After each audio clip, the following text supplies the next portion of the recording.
Hello guys, हम आज से दोबारा जो हिंदू एडिटोरियल की न्यूज़ है और एडिटोरियल है हिंदू का, उसका जो एनालिसिस है वो हमने दोबारा से स्टार्ट किया है। वो एक बार हमने बीच में बंद कर दिया था, लेकिन जो दूसरी सीरीज़ भी चल रही है, लाइक इकॉनमी की सीरीज़ चल रही है और एक और सीरीज़ हमने चलानी है, ठीक है, वो भी हम आपको बताएंगे। अगले वीक तक वो भी ऑन एयर हो जाएगी। वो बड़ी अच्छी सीरीज़ रहेगी, ठीक है, वो भी चलती रहेंगी। लेकिन ये जो सीरीज़ है वो हम कंटिन्यू करने की कोशिश करेंगे पूरी अपने तरफ से कि भाई डेली आपको न्यूज़पेपर मिलता रहे। तो विदाउट वेस्टिंग टाइम हम स्टार्ट करते हैं। सबसे पहले इसमें पैटर्न क्या रहेगा वो आप देख लीजिए। ये हमारा टेलीग्राम चैनल है, इस पे आपको डिस्कशन की हुई, ये जो पूरा डिस्कशन किया है हमने, ये डिस्कशन की हुई आपको फाइल मिल जाया करेगी, ठीक है। तो आपने वहाँ से डाउनलोड कर लेनी है, ये उसका लिंक है। तो ये चीज़ का ध्यान रखना है। और इसका पैटर्न क्या रहेगा, पहले हम एडिटोरियली डिस्कस करेंगे, उसके बाद में फ्रंट पेज आएगा और फ्रंट पेज के बाद में जो भी जिस तरह से न्यूज़ है हम उसको डिस्कस करेंगे। और ये जो एनालिसिस है ये फुल डिटेल के साथ रहता है, फुल डिस्कशन के साथ रहता है। तो आपने वीडियो को पूरा देखना है, ठीक है जी। तो देखिए सबसे पहले क्या है यहाँ पे, हम अगर बात करें तो जो सबसे पहला एडिटोरियल है आज का जो पढ़ने वाला है, ठीक ठाक सा एडिटोरियल है ये भी। देखिए यूएनजीए ने क्या किया, एक रेजोल्यूशन यहाँ पे पेश किया और उसमें बोला कि जो मार्च 15 है, जो मार्च 15 है एनुअली, उसको हम एक इंटरनेशनल डे बनाते हैं टू कॉम्बाट इस्लामोफोबिया, ठीक है। इस्लामोफोबिया मतलब इस्लाम के अगेंस्ट में लोगों को लगता है कि यार अगर किसी ने कैप पहनी हुई है या फिर कोई मुस्लिम है बंदा कि ये बम फोड़ देगा, इस तरह का जो प्रेजुडाइज हमने बनाया हुआ अपने माइंड में, उस चीज़ के अगेंस्ट, इस्लामोफोबिया के अगेंस्ट एक रेजोल्यूशन आया है, कहाँ पे, यूएनजीए ने पास कर दिया। तो ये ड्राफ्ट डॉक्यूमेंट था और इसका मेन स्पॉन्सर कौन है, ओआईसी, ठीक है जी, ऑर्गेनाइजेशन फॉर इस्लामिक कोऑपरेशन। अब आप हमारे पास क्या है कि दो कीवर्ड्स यहाँ पे आ चुके हैं, की टर्म्स, नॉट कीवर्ड्स। दो की टर्म्स क्या आई हैं, नंबर 1 आई है यूएनजीए और नंबर 2 हमारे पास यहाँ पे आया है ओआईसी। इसके बारे में भी हम दोनों के बारे में पढ़ेंगे, पहले एडिटोरियल को ख़त्म करते हैं। देखिए इसमें होता क्या है कि ये उन्होंने बोला कि पाकिस्तान का जो बंदा था वहाँ पे, एक उन्होंने बोला कि भाई एक डाउट ये है कि इंडिया और जो यूरोपियन कंट्रीज़ हैं वो बोल तो रही हैं कि हाँ ठीक है करके कि भाई ये चीज़ ठीक है, लेकिन मे बी हो ये सकता है कि जो ओआईसी मतलब ये चीज़ कर रही है या कोई भी चीज़ है, इंडिया और ईयू इस चीज़ को सपोर्ट ना करे, ठीक है। अब हम बात करते हैं ओआईसी के, ओआईसी कंसेशंस बाय ओआईसी। इस्लाम फोबिया का मतलब क्या है, यहाँ पे प्रेजुडाइज हो गया, डिस्क्रिमिनेशन, हेट स्पीच अगेंस्ट इस्लाम, ठीक है। तो ये चीज़ है और ये जो चीज़ है वो इंक्रीज हुई after the Al Qaeda's 9/11 terrorist attack. पूरे वर्ल्ड में ये जो चीज़ है इस्लामफोबिया वो फैल चुका है कि भाई अगर कोई बंदा मतलब कुछ भी कर रहा है तो हमें लगता है कि यार मुस्लिम है तो ये बम भी फोड़ सकता है ना, इस तरह की जो प्रेजुडिस हमें हमारे दिमाग में बन चुका है। इंडिया का स्टैंड क्या है इसमें, ये हमारे लिए इंपॉर्टेंट है। हमने वहाँ पे क्या बोला, देखिए जब रेजोल्यूशन यहाँ पे पास होता है तो जो इंडिया के परमानेंट रिप्रेजेंटेटिव हैं उनका नाम है टीएस तिरुमती। देखिए जो छोटे एग्जाम है उसमें इंडिया के जो परमानेंट रिप्रेजेंटेटिव है उनका नाम भी पूछा जा सकता है, तो आपने ये भी याद रखना है, उनका नाम है टीएस तिरुमूर्ति, ठीक है जी। और उन्होंने बोला कि ये जो स्टेटमेंट है क्रिटिसाइजिंग द रेजोल्यूशन, ठीक है, और उसने इस तरह से अट्रैक्ट भी किया मीडिया को कि यार बोलना क्या चाह रहे हैं वो। उन्होंने बोला, कहते यार हम ना इस चीज़ पे काम कर सकते हैं, इस्लाम फोबिया पे, बट कहते इस्लाम फोबिया के अलावा भी बहुत चीज़ें हैं जिसको हम बोलते हैं रिलीजियोफोबिया। हम इस्लाम फोबिया को मत लेके चले, हम रिलीजियोफोबिया को लेके चलते हैं, क्योंकि इस तरह की जो चीज़ें हैं हमें भी पता है वो कहते हो रही हैं, लेकिन वो अकेले अब्राहिमिक जो रिलीजन है उनके खिलाफ नहीं हो रही, जो फोबिया है उनके लिए नहीं है, वो सभी के लिए है। तो ये जो डिस्क्रिमिनेटरी प्रेजुडाइज है या फिर वॉयलेंट एक्ट्स हैं वो जो हो रहे हैं वो नॉट ओनली इस्लाम के लोगों के साथ हो रहे हैं, but with the Hindus, with the Sikh, with the Buddhist भी हो रही है। मतलब जो नॉन अब्राहमिक रिलीजन है या फेद है उनके खिलाफ भी ये जो चीज़ है, ये जो डिस्क्रिमिनेटरी चीज़ें हैं, ये जो वॉयलेंट चीज़ें हैं वो होती दिखाई दे रही हैं। तो वर्ल्ड वाइड अगर हम बात करें इस्लाम फोबिया नहीं, हमें जो रेजोल्यूशन है वो पेश करना चाहिए था रिलीजियो फोबिया के खिलाफ, नॉट इस्लाम फोबिया के खिलाफ, ठीक है। तो उन्होंने ये भी बोला कि हम अगर ये मतलब पास भी करवाते हैं या फिर हम इसको बहुत ज़्यादा खुल के बोलते हैं कि हाँ हाँ ये होना चाहिए, हम अगर हमारी कंट्री की बात करें, उन्होंने बोला कि यहाँ पे तो मैक्सिमम मुस्लिम्स रह ही रहे हैं और हमारा जो प्राइम मिनिस्टर मोदी का विज़न है और जो हम उनका नारा है, उन्होंने बार बार बोला है कि भाई सबका साथ, सबका विकास और सबका विश्वास और सबका प्रयास भी होना चाहिए, तभी हम अपनी कंट्री को या फिर किसी पूरे वर्ल्ड में क्या कर पाएंगे, अपनी पहचान बना पाएंगे।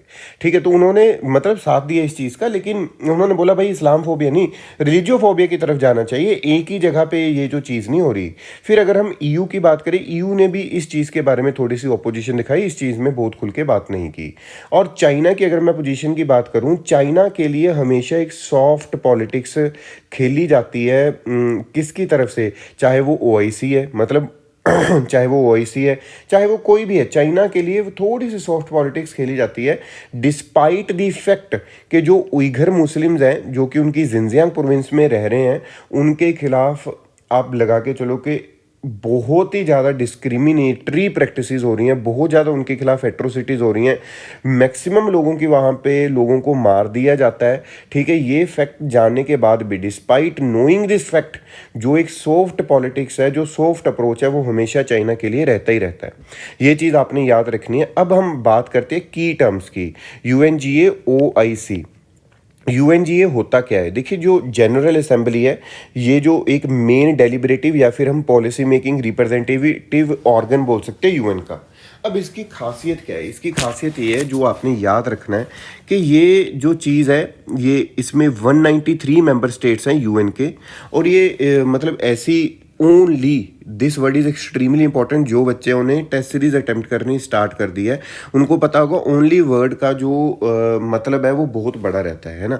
Only UN body with universal representation, और इसका जो प्रेसिडेंट है वो हर एक साल इलेक्ट होता है और सर्व करता है 1 ईयर टर्म ऑफ ऑफिस, और जो प्रेसिडेंसी है वो रोटेट करती है बिटवीन दी 5 जोग्राफिक ग्रुप्स, जैसे अफ्रीकन हो गया, एशिया पैसिफिक हो गया, ईस्टर्न यूरोप हो गया, लैटिन अमेरिका एंड कैरिबियन, इसको कनेक्ट किया हुआ है। देखो ना यहाँ पे क्या क्या है, अफ्रीकन हो गया, नंबर 2 हो गया एशिया पैसिफिक, नंबर 3 यहाँ पे ईस्टर्न यूरोप हो गया, नंबर 4 हो गया Latin America and Caribbean islands and western European and other states. तो 4 ये जो चीज़ें हैं, उनके उनके बीच में जो प्रेसिडेंसी है वो रोटेट होती रहती है। अब हमें और क्या क्वेश्चन आ सकता है? हमें और क्वेश्चन ये पूछा जा सकता है कि इनका डिसीजन ये लेते कैसे हैं। देखिए, अगर तो डिसीजन लेना है किसी इंपॉर्टेंट क्वेश्चन पे, ठीक है, ये चीज़ आपने याद रखनी है, अगर डिसीजन लेना है किसी इंपॉर्टेंट क्वेश्चन पे, तो आपको पता होना चाहिए, जैसे कि पीस एंड सिक्योरिटी हो गया, कोई नए मेंबर को इंक्लूड करना है, कोई बजटरी मैटर है, तो उसके लिए मेजॉरिटी से पास करना पड़ेगा उस रेजोल्यूशन को 2/3 मेजॉरिटी से of the general assembly obviously. और अगर है नॉर्मल क्वेश्चन, नॉर्मल केस में अगर हम बात कर रहे हैं, वहाँ पे नॉर्मल क्वेश्चन है, तो उसको पास करना है हमने सिंपल मेजॉरिटी में। ठीक है, एंड मोर ओवर ये जो चीज़ें हैं असेंबली की, हैज़ नो बाइंडिंग वोट्स और veto powers like the UN security council. अब ये नहीं है कि आपने रेजोल्यूशन पास करवाया जी, यहाँ पे पूरा जोर मार के 2/3 के मेजॉरिटी से जो इंपॉर्टेंट मसला हो सकता है, तो उसमें ये नहीं है कि आपको कोई किसी को वीटो पावर दे दी कि हाँ भाई ये चाइना को वीटो पावर दे दिया करके और चलो भी ठीक हो गया फिर इसमें, है ना। तो ये चीज़ ऐसा नहीं है, आपने इस चीज़ को क्या करना है, प्रॉपर वे में याद रखना है। हम आगे चलते हैं, ओआईसी के बारे में यहाँ पे पढ़ेंगे। ओआईसी क्या है? एक ऑर्गेनाइजेशन है फॉर द इस्लामिक कंट्रीज, हमने ऊपर भी देखा, ये एक इंटरनेशनल ऑर्गेनाइजेशन इन्होंने बना रखी है। ठीक है, और इसमें इसको फाउंड किया गया 1969 में। इसके 57 मेंबर स्टेट्स हैं, मतलब जो मैक्सिमम इस्लामिक रिलीजन से बिलोंग करते हैं वो सारी स्टेट इसमें जुड़ चुकी हैं। ये सेकंड लार्जेस्ट इंटरगवर्नमेंटल ऑर्गेनाइजेशन है आफ्टर द यूएन। दूसरी चीज़, तीसरी चीज़, ये कलेक्टिव वॉइस है मुस्लिम वर्ल्ड की। ठीक है, और क्या चीज़ है, जो ओआईसी का परमानेंट डेलीगेशन है to the UN and European Union भी रहता है, और इसका परमानेंट सेक्रेटरीट अगर हम बात करें कहाँ पे, जीदा सऊदी अरेबिया। ये चीज़ आपने याद रखनी है।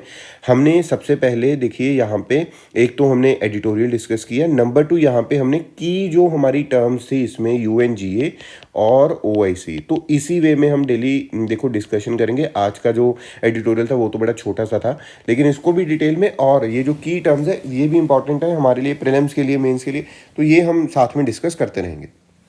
नंबर 2 है, ये भी कुछ बहुत ज़्यादा इंपॉर्टेंट नहीं था, लेकिन इसका डेटा इंपॉर्टेंट है हमारे लिए। जो हमारी मर्चेंडाइज मतलब जो टारगेट था, ओवरसीज शिपमेंट का टारगेट था, वो हमने ऑलरेडी पार कर लिया है हमारे इंडिया ने। देखिए यहाँ पे एक्सपोर्ट का जो टारगेट था $400 बिलियन पे, फर्स्ट टाइम ये जो टारगेट है वो हमने अचीव किया है, और बाय मार्च 21 हमने ये जो टारगेट है वो पूरा किया। और डिस्पाइट के ये पता होते हुए कि जो इम्पैक्ट था कोविड का वो तो है ही है ना, इम्पैक्ट ऑफ कोविड तो है। अब देखिए इसमें है क्या, ये एक अच्छी न्यूज़ है कि जो हमारा एक्सपोर्ट है वो क्या कर रहा है, बाउंस बैक कर रहा है। और लेकिन मतलब ऑब्वियसली ग्लोबल डिमांड इंक्रीज़ हो रही है और इसमें जो डिमांड है वो इंक्रीज़ हुई है। एक तो इंजीनियरिंग गुड्स की, ठीक है, मैक्सिमम जो डिमांड है वो मोर देन 50% जो गुड्स हैं वो इंजीनियरिंग गुड्स हैं, नंबर वन। नंबर टू, अगर मैं यहाँ पे बात करूँ, आपको पता होना चाहिए जो मतलब अपैरल और गारमेंट्स वाला सेक्टर है वो भी इंक्रीज़ हुआ है, ठीक है। इस चीज़ को आपने याद रखना है। लेकिन एक चीज़ जो हमें अभी भी पता होनी चाहिए, ठीक है, हमने ये चीज़ अचीव कर ली, हम मानते हैं कि हमने कोविड की वैक्सीनेशन लगा दी, सब कुछ अचीव कर लिया, लेकिन एक चीज़ जो आपने याद रखनी है कि जो अगर क्वेश्चन आ जाए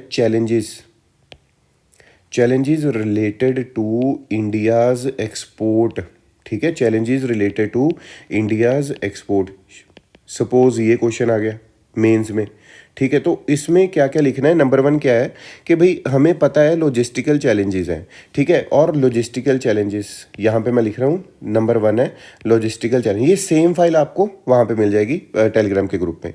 कंटेनर की शॉर्टेज है जी, यहाँ पे आता है नंबर 2 पॉइंट, कंटेनर शॉर्टेज, ठीक है जी। नंबर 3 पॉइंट की अगर हम बात करें, पोर्ट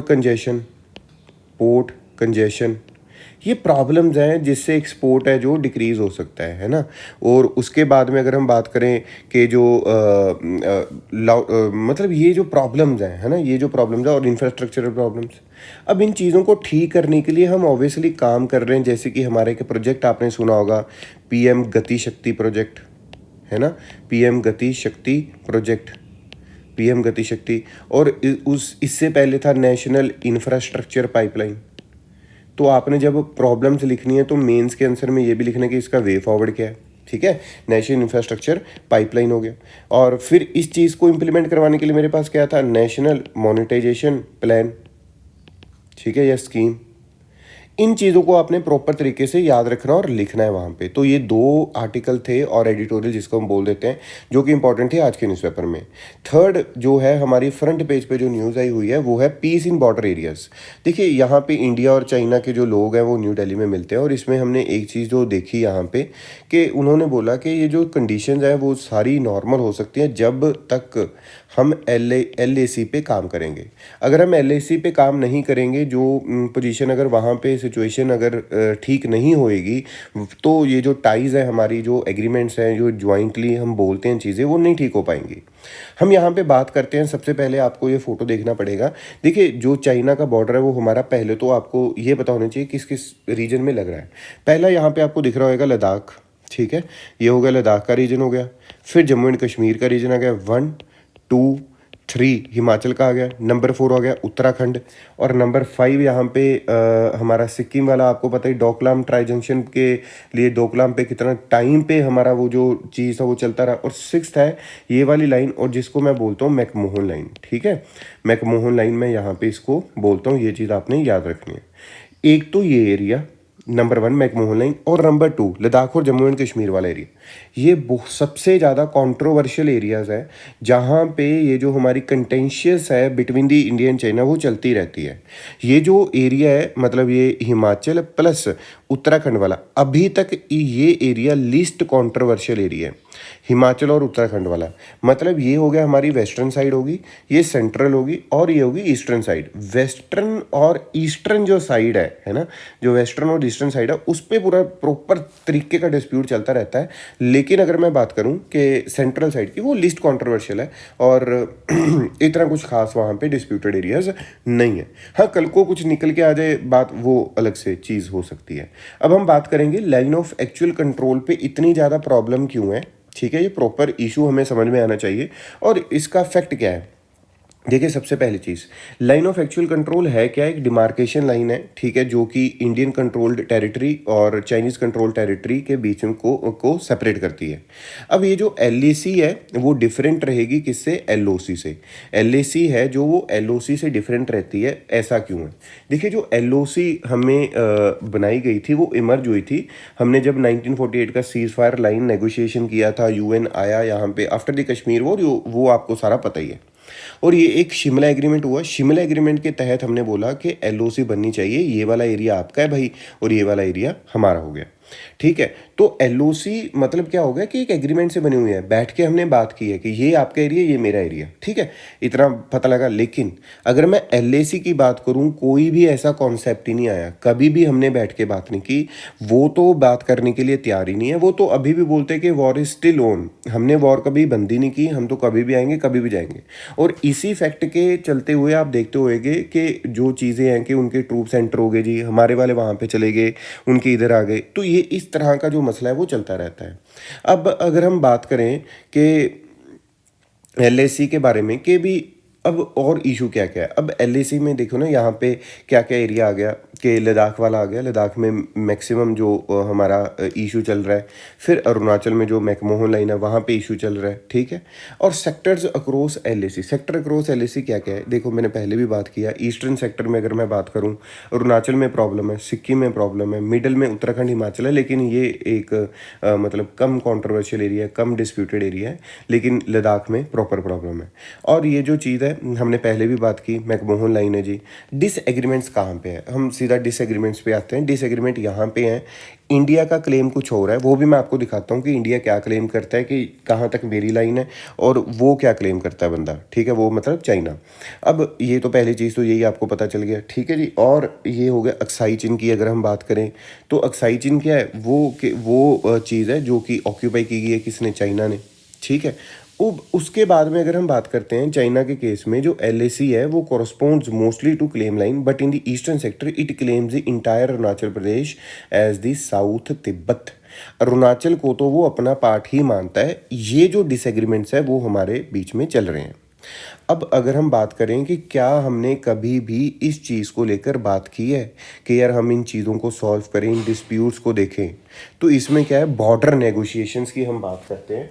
बॉर्डर नेगोशिएशंस में हमने सबसे पहली बार 2003 में एक एग्रीमेंट मतलब आए, हम एग्रीमेंट पे पहुंचे।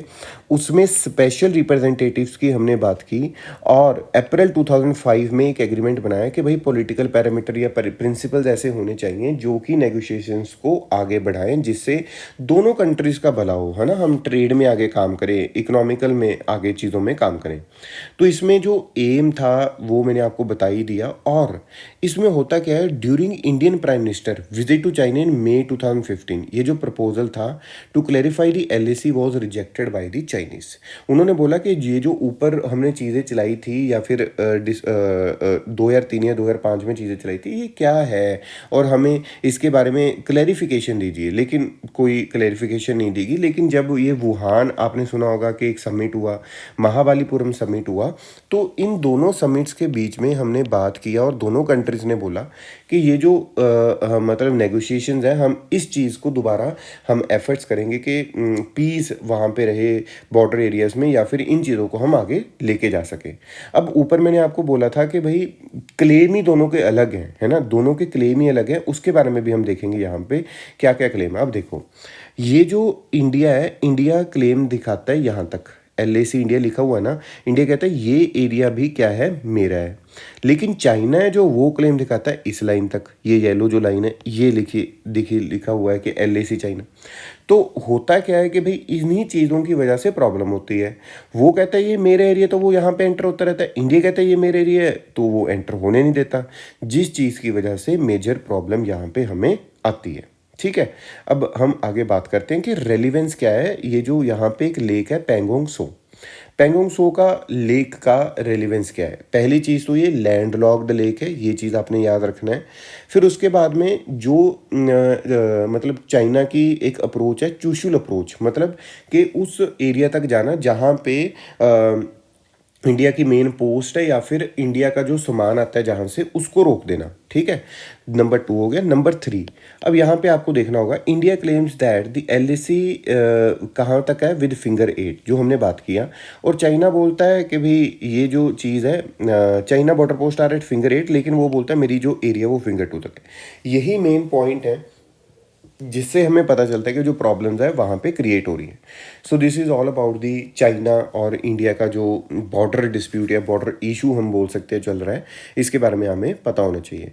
नंबर 4 हम बात करते हैं, यहाँ पे एक प्रोजेक्ट है जिसका नाम है सिल्वर लाइन प्रोजेक्ट, ठीक है। उसके लिए डिसेंट आ रही है, भाई लोगों को पकड़ा जा रहा है। अब इसको देखो ना, इसको मारपीट कर रहे हैं इसकी। तो इसका इशू क्या है? इशू यही है कि देखो यार, कभी भी जब डेवलपमेंट की हम बात करते हैं, ग्रोथ की हम बात करते हैं, तो कुछ ना कुछ तो डिस्ट्रक्शन होनी ही होनी है, या कुछ ना कुछ तो डिस्ट्रक्शन होती ही होती है। अब आपके सामने है, ये प्रोजेक्ट है क्या? ये जो नदर्न डिस्ट्रिक्ट है, ये जो नदर्न डिस्ट्रिक्ट है किसके? केरला के। ठीक है, केरला के नदर्न डिस्ट्रिक्ट को, पूरा जो सदर्न डिस्ट्रिक्ट है तिरुवंतपुरम, ठीक है, और ये क्या है, कसरगोड, इसको नॉर्थ से साउथ तक जोड़ देगा। और इसकी जो स्पीड रहेगी रेलवे लाइन की, रेलवे की, वो रहेगी 200 किलोमीटर पर आवर। इसी प्रोजेक्ट का नाम क्या है? Silver line project. Kasaragod, Kasaragod और Thiruvananthapuram semi high speed rail है। अब इसमें 529 किलोमीटर का जो डिस्टेंस है वो कवर होगा। 10 इसमें इंपॉर्टेंट स्टेशन आएंगे, और जिस मतलब इस एरिया को अगर हमने कवर करना होता था तो तकरीबन 11 से 12 घंटे लगते थे। लेकिन अगर ये जो चीज़ बन जाती है तो ये जो एरिया है वो कवर होने स्टार्ट हो जाएगा इन दी 2 आवर्स ओनली। तो ये वैसे प्रोजेक्ट तो अच्छा है ना, रेलवे लाइन का प्रोजेक्ट है, तो आपने याद रखना है, वहाँ पे क्वेश्चन आ सकता है silver line project. Silver line project recently seen in the news is related to, इस तरह का क्वेश्चन आएगा तो आपने याद रखना है प्रॉपर तरीके से कि ये रिलेटेड किसके हैं। तो ये जो चीज़ है, इस चीज़ को हमें पता होना चाहिए कि ये इससे रिलेटेड है, और इन्वायरमेंटलिस्ट इसके लिए प्रॉब्लम क्रिएट कर रहे हैं जी। नंबर 5 है no trust motion against Imran. देखो, नो ट्रस्ट मोशन क्या होता है? जिस तरह से नो ट्रस्ट मोशन के भाई हमें गवर्नमेंट में या फिर इस प्राइम मिनिस्टर में ट्रस्ट नहीं है। प्राइम मिनिस्टर तो क्या, काउंसिल ऑफ मिनिस्टर में। तो नो ट्रस्ट मोशन अजय क्या है? जिस तरह से हमारे इंडिया में एक आपको पता होगा नो कॉन्फिडेंस मोशन। अभी इस बंदे के खिलाफ पास तो नहीं हुई, ये जो पाकिस्तान का प्राइम मिनिस्टर है, ठीक है, वो क्या था कि भाई फ्राइडे को होना था लेकिन वो हो नहीं पाया, तो 28 मार्च की वेट कर रहे हैं, कोई वो हम तो करके रहेंगे, ऑपोजिशन बोल रही है ये वहाँ की। ठीक है, तो ये चीज़ आपने याद रखनी है। लेकिन हमें क्या पता होना चाहिए, हम तो इंडियन सिविल सर्विसेज के लिए प्रिपरेशन कर रहे हैं, हमें इससे कुछ खास लेना देना नहीं है कि हाँ कुछ इंटरनेशनल रिलेशन से रिलेटेड होगा तो फिर हम देखेंगे। लेकिन हमें जो पता होना चाहिए वो क्या है, नो कॉन्फिडेंस मोशन के बारे में, इंडियन कॉन्टेक्स्ट, जो इंडिया का कॉन्टेक्स्ट है वो हमें पता होना चाहिए। देखिएगा, 75 जो आर्टिकल है ना इंडियन कॉन्स्टिट्यूशन का, उसमें लिख रखा है कि जो काउंसिल ऑफ मिनिस्टर्स हैं वो कलेक्टिवली रिस्पॉन्सिबल रहते हैं लोकसभा को। पहली चीज़, मतलब उनकी रिस्पॉन्सिबिलिटी है लोकसभा में। और आर्टिकल जो 164 है उसमें ये लिखा हुआ है कि जो काउंसिल ऑफ मिनिस्टर्स हैं स्टेट के, उनकी रिस्पॉन्सिबिलिटी रहती है legislative assembly of the state. दोनों डिफरेंट है। 75 में मैं क्या बात कर रहा हूँ कि लोकसभा, और 164 में हम क्या बात कर रहे हैं, स्टेट लेजिस्लेटिव असेंबली की बात कर रहे हैं, है ना। ये चीज़ आपने याद रखनी है। इसमें दूसरी क्या चीज़ आती है, इसमें दूसरी चीज़ ये आती है कि जो लोकसभा या लेजिस्लेटिव असेंबली है वो रिमूव कर सकती है ministry from the office by passing an no confidence motion. ठीक है, तो नो कॉन्फिडेंस मोशन को अगर उन्होंने पास कर दिया, अगर नो कॉन्फिडेंस मोशन को उन्होंने पास कर दिया, तो जो लोकसभा या लेजिस्लेटिव असेंबली है वो रिमूव कर सकती है मिनिस्ट्री फ्रॉम द ऑफिस। अब हम बात करते हैं नो कॉन्फिडेंस मोशन की, और ये है कहाँ पे, ये लिखा हुआ है Lok Sabha rules 198 specifies the procedure है जो नो कॉन्फिडेंस मोशन का, वो कहाँ पे लिखा हुआ है, लोकसभा रूल्स में। कॉन्स्टिट्यूशन में इस तरह का प्रॉपर प्रोसीजर नहीं लिखा हुआ। अब प्रोसीजर है क्या? प्रोसीजर है कि सबसे पहले एक जो गवर्नमेंट के अगेंस्ट आपको मोशन है, जो नो कॉन्फिडेंस मोशन, वो इंट्रोड्यूस करना पड़ेगा only in the Lok Sabha under rule 198। मतलब राज्यसभा में नहीं हो सकता, कहाँ पे होएगा, लोकसभा में। ठीक है, क्योंकि यहाँ पे ऊपर मैंने क्या बताया, कलेक्टिव रिस्पॉन्सिबिलिटी किसकी है, काउंसिल मिनिस्टर्स की टू दी लोकसभा। इसमें क्या है कि इसकी जो सपोर्ट है, ये जो मोशन आपने फ्लोट किया, इसकी सपोर्ट होनी चाहिए 50 मेंबर की, और ये जो अगर नहीं हुई तो मोशन फेल हो जाएगा। सपोज कि किसी बंदे ने बिफोर 10 AM बोल दिया वहाँ पे कि ये इस तरह का मोशन करके मुझे यहाँ पे फ्लोट करना है, उसने फ्लोट कर दिया। अब जो स्पीकर है उसने क्या करना है, पहले एक्सेप्ट किया, और उन्होंने बोला कि भाई वहाँ पे पूछा जाएगा कि हाथ खड़े, मतलब कि भाई अपना बताओ कि कौन बंदा इनके सपोर्ट में है। अगर 50 MPs ने बोला कि हम सपोर्ट में हैं, तो एक डेट डिसाइड की जाएगी जिस टाइम पे हम इस मोशन को डिस्कस करेंगे। तो ये जो चीज़ है वो विद इन 10 डेज होनी चाहिए। जब इस पर वोट हो गई है ना, लोगों ने और उन्होंने भी वोट कर दिया, तो होगा क्या, अगर ये मोशन पास हो जाता है तो जो नो कॉन्फिडेंस मोशन है वो पास हो जाएगा, और जो गवर्नमेंट है उसको रिज़ाइन करना पड़ेगा। ठीक है, ये चीज़ आपने क्या करनी है, याद रखनी है। Number 6, India said to restrict sugar export to 8 million tons. अब देखो भाई, अब होता क्या है कि जो शुगर का एक्सपोर्ट है उन्होंने बोला एक्सपोर्ट का मतलब जो हम बाहर भेज रहे हैं उसको हमने क्या करना है, रिस्ट्रिक्ट करना है, रिस्ट्रिक्ट करके रखना है, ठीक है। अब पहले क्या होता था, हमारे यहाँ पे शुगर केन है, जो जो हमारे यहाँ पे शुगर केन है वो अगर मतलब जो फार्मर्स हैं, फार्मर्स उनको डायरेक्टली देना कहाँ पे होता है, मिल्स में, ठीक है। मिल्स में दे दिए जो कि शुगर बनाती हैं। अब यही जो मिल्स के ओनर हैं ये इनको क्या देता है, फार्मर को पैसा देता है, ठीक है, मनी इसको प्रोवाइड करेगा। लेकिन होता क्या था कि जो मिल्स वाले हैं उनकी कंप्लेंट ये रहती थी कि शुगर केन आ ही इतना जाता है और शुगर इतनी ज़्यादा बन जाती है, शुगर केन इतना ज़्यादा आ गया, शुगर की जो क्वांटिटी है, जो शुगर की चीज़ है वो इतनी ज़्यादा बन जाती है कि उससे जो प्राइस है वो डाउन चला जाता है, हमारे पास उतने पैसे आते नहीं और फार्मर को पैसा नहीं जा पाता। इस चीज़ को ठीक दोबारा समझाता हूँ। कभी शुगर केन की जो सप्लाई है वो इंक्रीज़ होगी, अगर सप्लाई इंक्रीज़ होगी तो ऑब्वियसली उसका जो प्राइस है वो क्या हो जाएगा, डाउन हो जाएगा। प्राइस डाउन हो गया मार्केट में तो मिल्स वालों के पास भी प्राइस क्या जाएगा, डाउन वाला, और फिर जो फार्मर है उसको पैसा इतना ज़्यादा नहीं दे पाएंगे, ठीक है। इस चीज़ को आपने क्या करना है, यहाँ पे याद रखना है। तो ये बड़ा इंपॉर्टेंट पॉइंट है जो हमने अभी बोला है। अब होता क्या है, इस चीज़ को कंट्रोल करने के लिए जो गवर्नमेंट है, जो एक्सेस में शुगर मार्केट में आती है उसको अपने अंडर लेना स्टार्ट कर देती है कि भाई जो उसकी सप्लाई है वो नॉर्मल रहे, जिससे उसका जो प्राइस है वो भी नॉर्मल रहे और जो फार्मर है उसके पास पैसा चला जाए। और वो बोलती है कि एक्सपोर्ट भी करो जिससे कि मार्केट में सप्लाई भी ठीक रहे और एक्सपोर्ट से भी पैसा आता रहे। लेकिन अभी उन्होंने रोका है, उसका कारण क्या है, इस बार जो प्राइस है वो इंक्रीज हो सकता है, दैट्स वाई कि एक्सपोर्ट को अभी उन्होंने बोला कि भाई रोक दो, क्योंकि sugar output is going to be record high but stocks are depleting fast because of the exports. Record बनाया है कि भाई जो प्रोडक्शन है वो तो बहुत ज़्यादा है, लेकिन क्या हो रहा है, एक्सपोर्ट की वजह से वो जो स्टॉक है वो डिप्लीट हो रहा है। इस चीज़ को आपने याद रखना है। अभी शुगर केन या फिर शुगर केन से हम और क्या चीज़ यहाँ पे समझ सकते हैं, मतलब कहाँ पे हम शुगर केन को और यूज़ कर सकते हैं और चीज़ों में कैसे यूज़ कर सकते हैं। यहाँ पे आते हैं एथेनॉल।